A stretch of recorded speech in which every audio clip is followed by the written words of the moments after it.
ओम शांति। आइए सुनते हैं आज की ज्ञान मुरली। शिव बाबा कहते, मीठे बच्चे, इस ड्रामा के अंदर विनाश की भारी नूंद है। तुम्हें विनाश के पहले कर्मातीत बनना है। मीठे बच्चे, इस ड्रामा के अंदर विनाश की भारी नूंद है। तुम्हें विनाश के पहले कर्मातीत बनना है। प्रश्न, बाप के किन शब्दों की कशिश सम्मुख में बहुत होती है? बाप के किन शब्दों की कशिश सम्मुख में बहुत होती है? उत्तर, बाप जब कहते हैं तुम मेरे बच्चे हो तो इन शब्दों की कशिश सम्मुख में बहुत होती है। सम्मुख सुनने से बहुत अच्छा लगता है। मधुबन सब बच्चों को आकर्षित करता है क्योंकि यहाँ है ईश्वरीय परिवार। यहाँ ब्राह्मणों का संगठन है। ब्राह्मण आपस में ज्ञान की ही लेन देन करते हैं। गीत है, हमारे तीर्थ न्यारे हैं, हम धरती के सितारे हैं। ओम शांति। बच्चे जानते हैं कि हम अविनाशी यात्रा अथवा रूहानी यात्रा पर जा रहे हैं, जिस यात्रा से हम लौटकर मृत्यु लोक में नहीं आएंगे। मनुष्य तो यह बात जानते ही नहीं कि ऐसी यात्रा भी कोई होती है जहाँ से कभी लौट कर आना ना पड़े। तो लकी स्टार्स को अभी पता पड़ा है। यह पक्का याद करना है, हम आत्माएं पार्ट बजाती हैं। उस नाटक में ऐसे नहीं कहेंगे कि मुझ आत्मा ने यह वस्त्र पहनकर पार्ट बजाया। अब घर जाते हैं, वो तो अपने को शरीर ही समझते हैं। यहाँ तुम बच्चों को ज्ञान है, हम आत्मा हैं। यह शरीर रूपी कपड़ा छोड़ फिर दूसरा जाकर लेंगे। यह 84 जन्मों के पुराने कपड़े हैं। यह छोड़कर नई दुनिया में फिर नए कपड़े लेंगे। यह लक्ष्मी नारायण ने नए कपड़े पहने हैं ना, तुम्हारी ही राजधानी के हैं। तुम भी जाए ऐसे नए दैवी कपड़े पहनेंगे। यहाँ तो कहते हैं मुझे निर्गुण हारे में कोई गुण नहीं। बाप ही फिर ऐसा गुणवान बनाते हैं। बाप कहते हैं मेरा भी पार्ट है, आकर फिर तुमको वाइसलेस बनाता हूँ। यहाँ है जीवन बंध धाम, रावण राज्य है। यह तुम्हारी बुद्धि में है। हम पतित से पावन, फिर पावन से पतित कैसे बनते हैं? तुम बच्चे जानते हो, कलयुग है अंधियारा। रावण राज्य का अब अंत है। राम राज्य की अब आदि होनी है। अभी है संगम। कल्प के संगम युगे बाप को ही आना पड़ता है। दुनिया वाले भी यह समझ रहे हैं कि अब विनाश का समय है और स्थापना अर्थ भगवान कहाँ गुप्त वेश में है। अब गुप्त वेश में तो तुम आत्माएं भी हो। आत्मा अलग है, शरीर अलग है। यह शरीर मनुष्य चोला गुप्त वेश है। बाप को भी इसमें आना है। तुम्हारे शरीर पर नाम पढ़ते हैं, उनको तो शरीर है नहीं। तुम भी आत्मा हो, वह भी आत्मा है। आत्मा का आत्मा के साथ अब मोह हुआ है। गाते भी हैं, और संग तोड़ तुम संग जोड़ेंगे। जैसे आप मोह जीत हो वैसे हम भी बनेंगे। बाबा बहुत मोह जीत है। कितने ढेर बच्चे हैं जो काम चिता पर बैठ जल गए हैं। परम पिता परमात्मा आते ही हैं पुरानी दुनिया का विनाश कराने। फिर मोह कैसे होगा? पतितों का जब विनाश हो तब तो शांति का राज्य हो। इस समय सुख तो कोई को भी नहीं है। सभी तमो प्रधान दुखी बन गए हैं। यह है ही पतित दुनिया। शिव बाबा ही आकर स्वर्ग की स्थापना करते हैं, जिसका नाम शिवालय पड़ा है। शिव बाबा ने देवताओं की राजधानी स्थापन की। वह है चैतन्य शिवालय, और वह शिवालय जिसमें शिव का चित्र है वह तो जड़ हो गया। अभी तुम समझ गए हो कि लक्ष्मी नारायण बरोबर स्वर्ग के मालिक थे, पूज्य थे। अब फिर पूज्य बन रहे हैं। तुमको अभी ज्ञान है। तुम लक्ष्मी नारायण के मंदिर में जाकर उनको माथा नहीं टेकेंगे। तुम तो उनकी राजधानी में चैतन्य में जाते हो। जानते हो हम देवता थे, अब नहीं हैं। जो पास्ट होकर गए हैं उनके चित्र बनते हैं। लक्ष्मी नारायण के मंदिर सबसे जास्ती बिड़ला बनाते हैं, तो उनकी भी सेवा करनी चाहिए। तुम जो यह लक्ष्मी नारायण के मंदिर बनाते हो, हम आपको इन्हों के 84 जन्मों की कहानी सुनाते हैं। युक्ति से यह सौगात देनी चाहिए। बाबा सेवा की युक्तियां तो बताते हैं। माताएं जाकर बोले, आप उनके मंदिर तो बनाते हो, परंतु उनकी जीवन कहानी को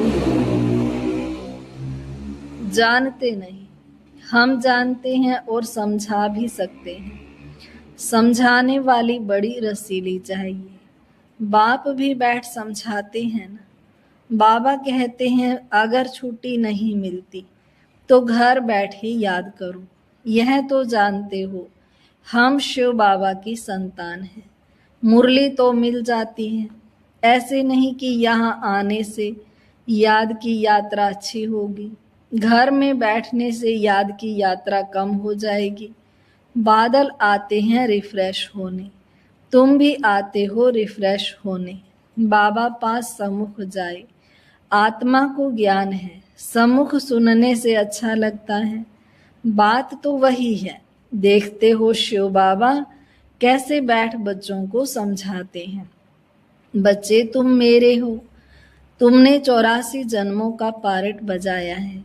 तुम जन्म मरण में आते हो, मैं नहीं आता हूँ। मैं पुनर्जन्म नहीं लेता हूँ, अजन्मा भी नहीं हूँ।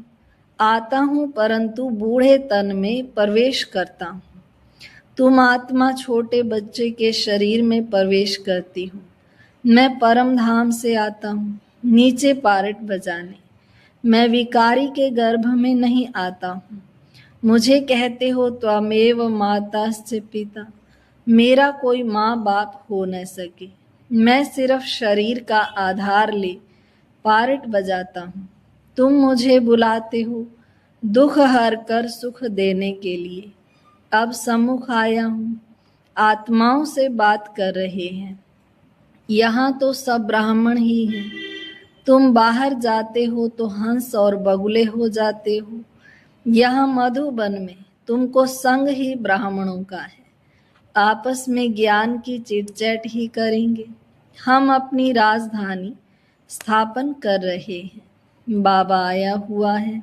एक दो को यह युक्ति बाप को याद करने की बताते रहो। भोजन पर भी एक दो को इशारा देते रहो कि बाप को याद करो। बहुत बड़ा संगठन है ना। वहाँ तो विकारी साथ में रहते हैं तो उनकी कशिश होती है। यहाँ तो किसकी कशिश नहीं होती। वॉरियर्स के साथ रहते हैं। तुम्हारा कुटुंब यह है। बुद्धि में यही रहता है। जो कोई मिले उनको बाप का परिचय दे कि भगवान को याद करते रहो। दो बाप है ना। लौकिक बाप होते भी भगवान को याद करते हो ना। वो लौकिक फादर है। लौकिक फादर को गॉड फादर नहीं कहेंगे। यह है पारलौकिक बाप। जरूर गॉड फादर से वर्षा मिलता होगा। ऐसे ऐसे भों भों करते रहो। तुम ब्राह्मण हो ना। सन्यासी भी भों भों करते हैं ना। इस दुनिया का सुख कागविष्टा के समान है। कितना दुख है। वह तो है हठ योगी निवृत्ति मार्ग वाले। उनका धर्म ही अलग है। तुम जानते हो सतयुग में हम कितना सुखी पवित्र रहते हैं। भारत प्रवृत्ति मार्ग का था। देवी देवताओं का राज्य था। जो पवित्र थे वही पतित बने हैं। पुकारते भी रहते हैं, हे पतित पावन आओ। और फिर कह देते, परमात्मा सर्वव्यापी है। हम जाकर ज्योति ज्योत समाएंगे। पुनर्जन्म को भी नहीं मानते हैं। अनेक मत हैं ना। दिन प्रतिदिन वृद्धि होती रहती है। यह भी बताना है कि सन्यासियों की वृद्धि कैसे होती है। नागों की भी वृद्धि होती है। जिसका जो धर्म है उसमें ही रहने से फिर अंतमति सोगति हो जाती है। जिसका जो जास्ती अभ्यास करते हैं, जैसे कोई शास्त्र आदि पढ़ते हैं, तो अंतमति सोगति फिर छोटेपन में ही शास्त्र कंठ हो जाते हैं। अभी बाप कहते हैं मैं फलाना हूँ, यह हूँ। यह सब देह अभिमान की बातें छोड़ दो। अपने को अशरीरी आत्मा समझो और बाप को याद करो। इस शरीर को देखते हुए भी नहीं देखो। देह सहित देह के जो संबंध आदि हैं सबको छोड़ो। अपने को आत्मा निश्चय करो। परमात्मा को याद करो। इसमें टाइम बहुत लगता है। माया याद करने नहीं देती है, नहीं तो वानप्रस्थी के लिए बहुत सहज है। बाप खुद कहते हैं अभी तुम छोटे बड़े सब की वानप्रस्थ अवस्था है। एक तरफ विनाश भी होता रहेगा, दूसरे तरफ जन्म भी लेते रहेंगे। पुनर्जन्म लेना होगा तो आ जाएंगे, बच्चे भी पैदा होंगे, फिर विनाश भी हो जाएगा। यह तो तुम जानते हो। कोई गर्भ में होंगे, कोई कहाँ, सब खत्म हो जाएंगे। सब अपना हिसाब किताब चुकतू कर वापस जाएंगे। हिसाब किताब रहा हुआ होगा तो अच्छी रीति सजा खानी पड़ेगी, फिर वह भी हल्का हो जाएगा। ऐसे नहीं कि योग में भी रहो और पाप भी करते रहो। कई बच्चे एक तरफ चार्ट भी लिखते रहते और फिर कहते माया ने मुंह काला कर दिया, माया ने हरा दिया, तो कच्चा कहेंगे ना। तो बाप समझाते हैं तुम ऐसे समझो कि हम थोड़े दिन यहाँ हैं, फिर चले जाएंगे। इन सब का विनाश हो रहा है। बाप कहते हैं मुझे याद करो तो विकर्म विनाश होंगे। अपना चार्ट देखते रहो। हम कितनों को रास्ता बताते हैं और पुरुषार्थ कराते हैं, तन मन धन से रूहानी सेवा में मददगार बनना पड़े। कहते हैं मन को अमन नहीं कर सकते, आत्मा तो है ही शांत। हम आत्मा अपने परम धाम में जाकर बैठेंगे। कोई दुनिया का संकल्प नहीं आएगा। ऐसे नहीं कि आंखें बंद कर अनकॉन्शियस होना है। ऐसे बहुत सीखते भी हैं। 10-15 दिन अनकॉन्शियस भी हो जाते हैं। यह अभ्यास करते हैं, फिर इतने समय बाद जाग जाएंगे। जैसे टाइम बॉम्ब्स होते हैं तो उनका भी टाइम होता है। यह इतने घंटे बाद फटेंगे। तुम बच्चों को पता है हम योग लगा रहे हैं। जब तमो प्रधान कीचड़ा निकलेगा हम सतो प्रधान बन जाएंगे, तो फिर इस शरीर को छोड़ देंगे। हम अभी योग की यात्रा पर हैं। टाइम मिला हुआ है, फिर यह शरीर छोड़ना ही है, फिर सब खत्म हो जाएगा। टाइम नोधा हुआ है, फिर पिछाड़ी में मच्छरों सदृश्य शरीर छोड़ेंगे। विनाश होगा, तुम कर्मातीत अवस्था को पाएंगे, फिर विनाश शुरू हो जाएगा। विनाश का बड़ा भारी सीन है। ये ड्रामा में भारी नोंद है। तुम जानते हो हमारी अवस्था एक रस रहेगी, खुशी में सदैव हर्षित रहेंगे। यह दुनिया तो खलास होनी ही है। जानते हैं कल्प कल्प संगम युग होता है, तब विनाश होता है। सिर्फ बॉम्ब्स नहीं, नेचुरल कैलेमिटीज भी मदद करती हैं। तो बच्चों को यह बुद्धि में रहना चाहिए। अभी हमको जाना है। जितना बाबा को याद करेंगे तो विकर्म विनाश होंगे, ऊंच पद पाएंगे। Charity begins at home. कोशिश करना चाहिए। कन्या वह जो पियर घर और ससुर घर का उद्धार करे, तो चैरिटी बिगन्स एट होम हुआ ना। सेवा में लगा रहना चाहिए। बोलो शिव बाबा कहते हैं मुझे याद करो तो वर्षा मिलेगा। सीधी बात है। मुझ अलफ को याद करोगे तो स्वर्ग का वर्षा तुम्हारा है। विश्व के मालिक तुम बन जाएंगे।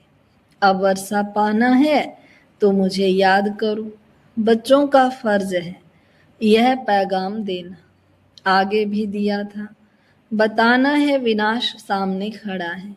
कलयुग के बाद सतयुग आएगा। बाप ही आकर वर्षा देते हैं।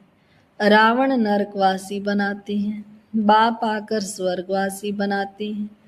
कहानी भारत की है, भारतवासियों को खड़ा करना है, पहले शिव के मंदिर में जाकर समझाना है। यह बाप नई सृष्टि रचने वाला है। कहते हैं मुझे याद करो तो तुम्हारे विकर्म विनाश हो। यह निराकार बाबा आए हुए हैं, ब्रह्मा द्वारा स्वर्ग की स्थापना कर रहे हैं। अब बाप और वर्षे को याद करो, 84 जन्म पूरे हुए हैं। अब हम आपको बताते हैं, अब मानो ना मानो तुम्हारी मर्जी। बातें तो बहुत बड़ी अच्छी हैं। बाप ही दुख हरता सुख करता है। थोड़ा ही समझाया, यह चला। यह है तुम्हारा धंधा। मेहनत तो कुछ है नहीं, सिर्फ मुख से बोलना है। बाप कहते हैं मुझे याद करो, आत्म अभिमानी बनो, शिव के पुजारियों पास जाओ, फिर लक्ष्मी नारायण के पुजारियों के पास जाओ, उन्हें की जीवन कहानी सुनाओ, उन्हें उनकी जीवन कहानी सुनाओ।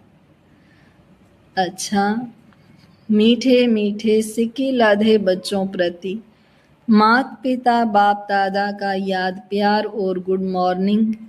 रूहानी बाप की रूहानी बच्चों को नमस्ते।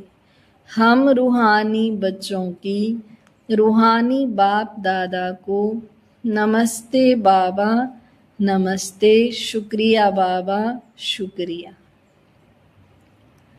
धारणा के लिए मुख्य सार। पहली पॉइंट, तन मन धन से रूहानी सेवा में मददगार बनना है। सबको अलग का परिचय दे, वर्षे का अधिकारी बनाना है। विनाश के पहले कर्मातीत बनने के लिए बाप की याद में रहना है। दूसरी पॉइंट, बाप समान मोहजीत बनना है। आत्मा का आत्मा से जो मोह हो गया है उसे निकाल एक बाप से लगन लगानी है। आज वरदान, सर्वशक्तिमान के साथ की स्मृति द्वारा समस्याओं को दूर भगाने वाले परमात्म स्नेही भाव। सर्वशक्तिमान के साथ की स्मृति द्वारा समस्याओं को दूर भगाने वाले परमात्म स्नेही भाव। जो बच्चे परमात्म स्नेही हैं वे स्नेही को सदा साथ रखते हैं, इसलिए कोई भी समस्या सामने नहीं आती। जिनके साथ स्वयं सर्वशक्तिमान बाप है उनके सामने समस्या ठहर नहीं सकती। समस्या पैदा हो और वहां ही खत्म कर दो तो वृद्धि नहीं होगी। अब समस्याओं का बर्थ कंट्रोल करो। सदा याद रखो कि संपूर्णता को समीप लाना है और समस्याओं को दूर भगाना है।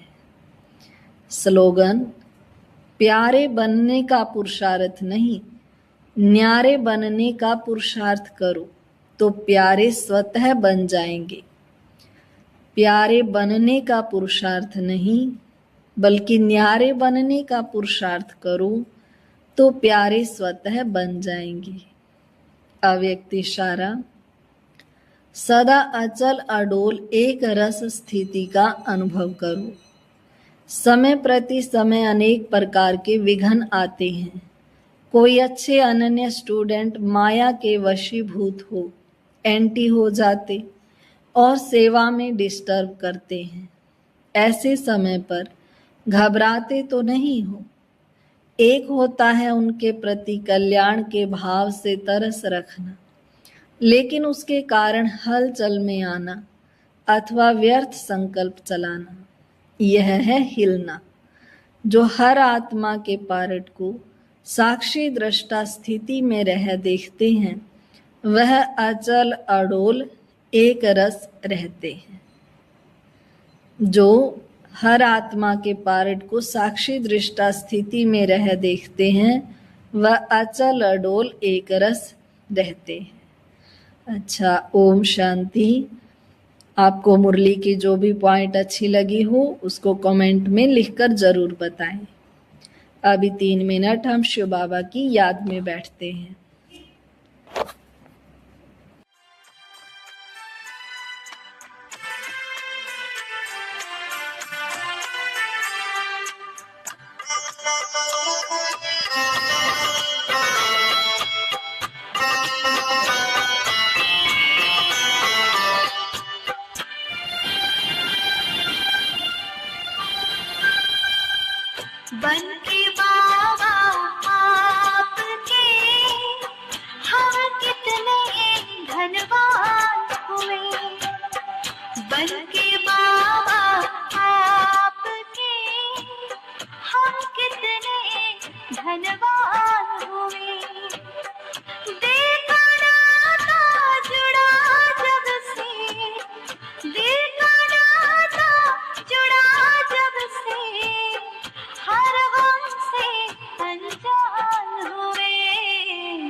बन के बाबा आपके हम कितने धनवान हुए।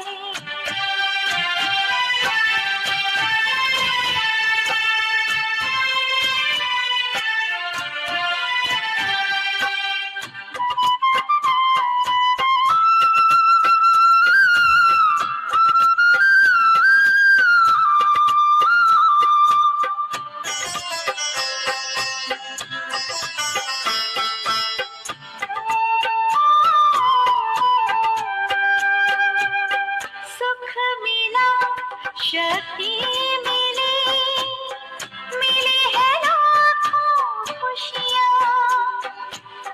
सुख मिला, शक्ति